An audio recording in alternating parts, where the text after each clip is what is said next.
হয়েছিল সে আছিয়া তাদের বাড়িতে আমরা আসছিলাম, সেই দেখি সকলেই একসাথে জড়িত হয়েছে। আসলে দুঃখ বেদনার ঘটনা, মানুষের ঢল নেমেছে, প্রত্যেক জায়গা থেকে মানুষ আসছে, রাস্তাঘাট বিভিন্ন জায়গাতে জড়ো হচ্ছে এবং অনেকে চলে গেছেন এবং আসিয়া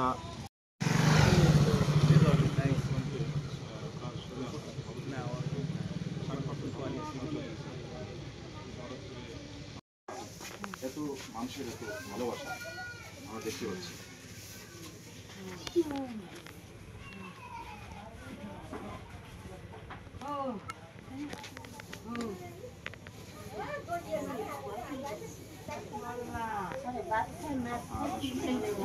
পরিবার তারা ছোট্ট একটি পরিবার, সুন্দর একটি পরিবার এবং যা বলছে এলোমেলো ভাবে কথা বলছে, কথা বলছি না, কথাগুলো সঠিকভাবে বলতে পারি তার জন্য একটা ভয় লাগছে।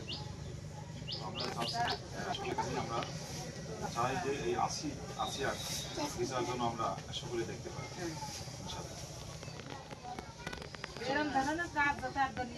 অবশ্যই অবশ্যই। আচ্ছা, ওর বোন ভাই আছে, বড় বোন এর ভিতরে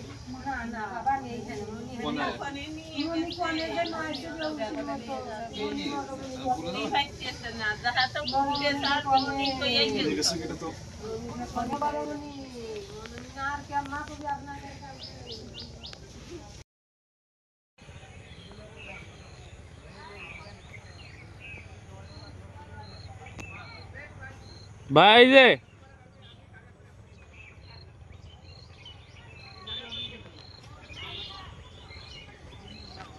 যারা দোষী এই চারজনকেই ফাঁসিয়ে দেওয়া হোক। আমি আমার মিসেস সাবেক মেম্বার ছিল, মহিলা মেম্বার ছিল, আমি এই ইউনিয়ন বিএনপির সেক্রেটারি ছিলাম 8 বছর, ভারপ্রাপ্ত দায়িত্ব ছিলাম। ঠিক আছে, আমার বাড়ি এই গ্রামে। আমার মিসেস এবার ভোটে হেরে গেছে, কিন্তু এই আমাদের ওয়ার্ড বা বাংলাদেশের সবারই কথা যে জনসমুখে ফাঁসি হোক, মানে বিদেশের মতো। পাকিস্তানে যেরকম হয়, সৌদি আরবে যেভাবে ফাঁসি হয়, এই ফাঁসিটা আমরা সবাই চাচ্ছি, এলাকাবাসী। কি আপনারা তো তাই চাচ্ছেন, আমরাও সেইভাবে যাচ্ছি।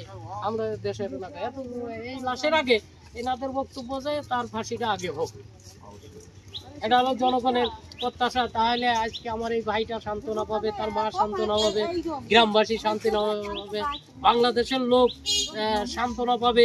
এই নৌপশুকে ধরিয়ে আমাদের বিএনপির চেয়ারম্যান তারেক রহমান কথা বলছেন, তাদেরও দাবি, আমাদের বিএনপির পক্ষ থেকেও দাবি যে নৌপশুকে ফাঁসি দেওয়া হোক জনসম্পদ এখানে। আর একটা হলো মাগুরাগুলো হেলিকপ্টার নাকি এসে গেছে, আপনারা 7টায় শোনা হয়ে গেছে, ফেসবুকে 7টায়।